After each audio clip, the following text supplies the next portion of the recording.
ठीक रहे, इसका माने जो कुछ भी खाएं उसका ठीक से पाचन हो जाए, इस दृष्टि से आयुर्वेद में कई सूत्र लिखे।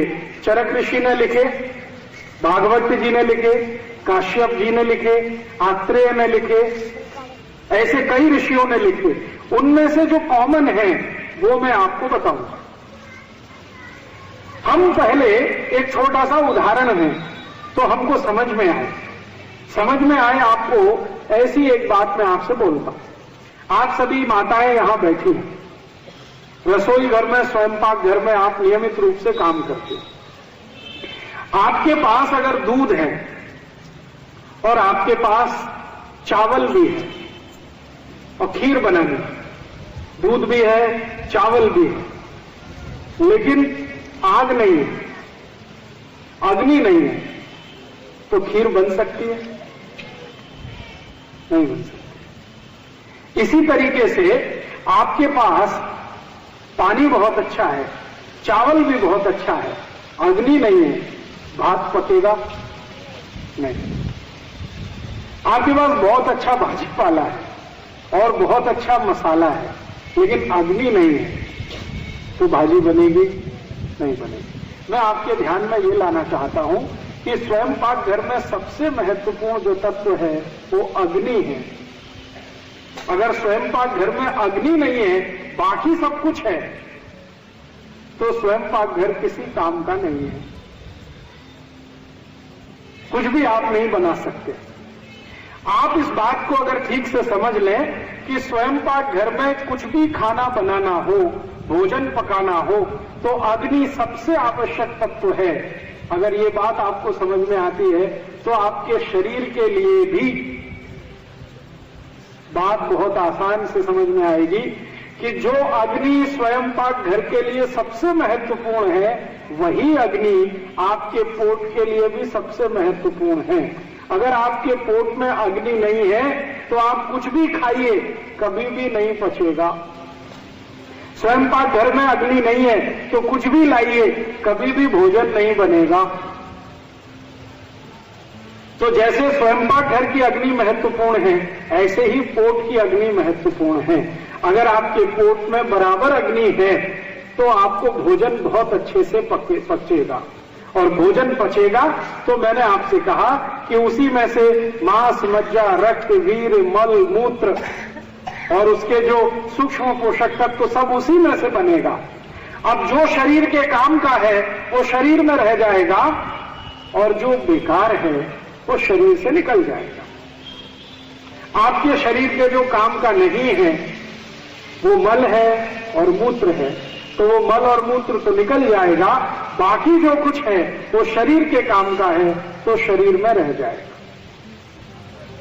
अब आप ध्यान दीजिए इस बात पर कि हमारे शरीर में पेट स्थान, मध्य स्थान सबसे महत्वपूर्ण, और इस मध्य स्थान में वो स्थान जहां भोजन पचता है वो और भी ज्यादा महत्वपूर्ण,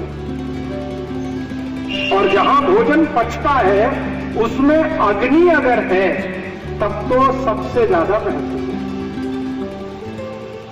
जैसे आप दूध में चावल मिलाकर अग्नि पर रखते हैं और थोड़ी देर में खीर तैयार हो जाती है, ऐसे ही पोट में अग्नि के उपस्थित होते ही कुछ भी भोजन आगे बढ़ने के लिए, पाचन के लिए चला जाता है।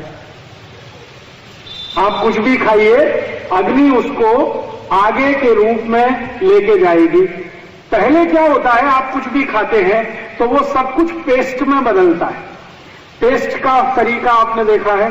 पेस्ट माने ना तो सॉलिड है और ना तो लिक्विड है, ना तो द्रव रूप है ना तो ठोस रूप है, द्रव और ठोस के बीच की अवस्था है जिसको हम पेस्ट कहते हैं। हमने कुछ भी खाया तो वो पहले पेस्ट में बदलता है, और पेस्ट थोड़ी देर के बाद रस में बदलता है, और रस के आगे की जो स्थिति है फिर वो सब है जो मैं आपको बार बार कह रहा हूं, मांस, मज्जा, रक्त, वीर, मल, मूत्र, ये सब उसी के आगे आगे निकलता है। तो आपने कुछ खाया है वो आपके पेट में जाए, ठीक रूप से पचे और पचने के बाद उसमें से मांस, मज्जा, रक्त, वीर, मलमूत्र सम्यक मात्रा में बने, माने जितनी जरूरत है उतनी मात्रा में बने, तो जीवन पर्यंत आप बिना किसी रोग के निरोगी रहते हुए अपने जीवन को बिताएंगे। आयुष्य आपका बहुत अच्छा होगा। ये सूत्र है। अब इस सूत्र के लिए भागवत ऋषि ने सबसे ज्यादा मेहनत करके खोज किया है। सबसे ज्यादा भागवत ऋषि ने इस एक छोटी सी बात पर कि हम जो कुछ भी खाते हैं, खाने के बाद उसका जो पाचन होता है, पाचन के बाद की जो आगे की क्रियाएं हैं, इस पर सबसे ज्यादा रिसर्च भागवत जी ने किया। चरक ने किया, सुश्रुत ने थोड़ा बहुत किया, लेकिन सबसे ज्यादा भागवत ने किया। और सबसे ज्यादा सूत्र इस विषय पर फिर उन्होंने ही लिखे। इसलिए उनके शास्त्र, जिसका नाम है अष्टांग हृदय, उसमें से निकालकर 2-3 सूत्र बताता हूं कि आप जो खा रहे हैं वो ठीक से पचना चाहिए, उसके लिए अग्नि प्रदीप्त होनी चाहिए। इसके लिए सूत्र है। सूत्र क्या है? आपकी अगर पेट में अग्नि अच्छे से प्रदीप्त हो रही है, आप जो कुछ भी खा रहे हैं अच्छे से पच रहा है, तो इसमें ध्यान देने की बात यह है कि कौन कौन से ऐसे तत्व हैं जिनसे अग्नि बाधित हो सकती है। कौन कौन से ऐसे तत्व हैं जिनसे अग्नि बाधित हो सकती है। अब मैं आपसे एक सरल प्रश्न पूछूं तो आपको तुरंत ये ध्यान में आएगा। आपके स्वयंपाक घर में आपने भोजन बनाना है, मान लीजिए खीर बनानी है, आपने दूध और चावल दोनों मिलाकर रख दिया, आपकी गैस जल रही है, बर्नर ऑन है और वो खीर बन रही है। अब अगर मैं इस बर्नर को जलते हुए पानी डाल दूं, आपकी खीर पक रही है, आग जल रही है, मैं इस बर्नर को पानी डाल दूं, क्या होगा? बुझ जाएगी। खीर पकेगी, फिर वही है, जैसी है वैसी रह जाएगी। इसका मतलब यह है कि अग्नि तत्व का पानी के साथ दुश्मनी है। बात समझ में आई? अग्नि तत्व की पानी के साथ दुश्मनी है। अगर अग्नि के ऊपर पानी छोड़ेंगे तो अग्नि शांत हो जाएगी, अग्नि शांत हो जाएगी तो खीर नहीं बनेगी, खीर नहीं बनेगी तो चावल और दूध दोनों खाने लायक नहीं रहेगा। खीर बने तो चावल और दूध खाने के योग्य होगा, खीर बनेगी ही नहीं तो चावल भी खाने लायक नहीं, दूध भी पीने लायक नहीं। इसका महत्व का बात जो समझने का है वो ये कि अग्नि तत्व के ऊपर पानी ना आ जाए, इसका ध्यान हम रखते हैं कि नहीं स्वयंपाक घर में? अगर ये ध्यान आप रोज रखते हैं तो पोट में क्यों नहीं रखते इसका ध्यान? आप बोलेंगे जी हम क्या गलत करते हैं पोट में? आप गलत ये करते हैं कि आपने भोजन किया, भोजन करने के बाद उसको पाचन होना है, पाचन होने के लिए अग्नि प्रदीप्त होगी। जैसे ही आपने भोजन किया फिर गट गट गट गट लोटे पे लोटा पानी पीना शुरू कर दिया। अब क्या होगा? अग्नि बुझेगी, क्योंकि पानी और अग्नि की दुश्मनी है। अब लोटे पे लोटा पानी पीते जाएंगे तो अग्नि तो बुझ गई, अब भोजन कैसे पचेगा? स्वयंपाक घर में भोजन कैसे बनेगा? अगर अग्नि बुझ गई, पानी डाल दिया तो वहां जो स्थिति है वो ही पेट में हो जाएगी।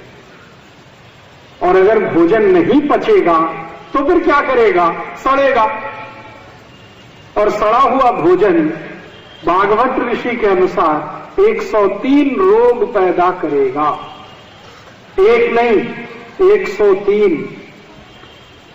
मतलब सीधी सी बात यह है कि जो लोग भोजन के बाद गट गट लोटे पे लोटा पानी पिएंगे उनको जिंदगी में 103 रोग जरूर आएंगे।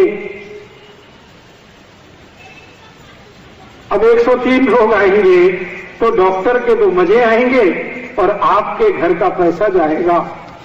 आप रोडपति हो जाएंगे, डॉक्टर करोड़पति हो जाएगा।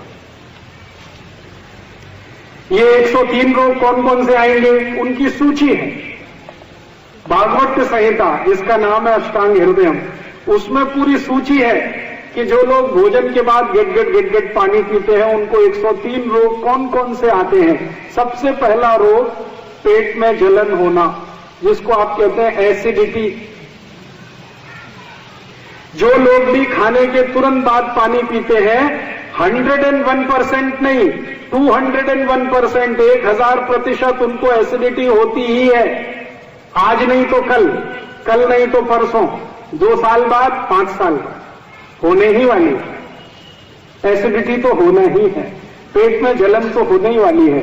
और ये पेट की जलन आगे बढ़ते बढ़ते छाती तक आती है, फिर छाती में जलन, और आगे बढ़े तो गले में जलन, फिर पूरे शरीर में जलन, किसी को यहां पांव में जलन, किसी को यहां गुर्दे में जलन, पूरा शरीर में आग ही आग, आग ही आग। और ये अगर आग फैल गई तो पित्त बिगड़ता है, और पित्त बिगड़े तो शरीर भी बिगड़ता है, और शरीर बिगड़े तो जिंदगी बिगड़ती है। इसलिए ध्यान इस बात को देना है कि स्वयं पाक घर में दूध और चावल को पकाते समय आग का जलना बहुत जरूरी है। ऐसे ही हमारे शरीर में खाना खाने के बाद आग का जलना बहुत जरूरी है, ताकि भोजन ठीक से पके। इसके लिए पानी का और आग का मेल नहीं है, तो मतलब सीधा सा ये है कि खाना खाने के बाद पानी मत पियो।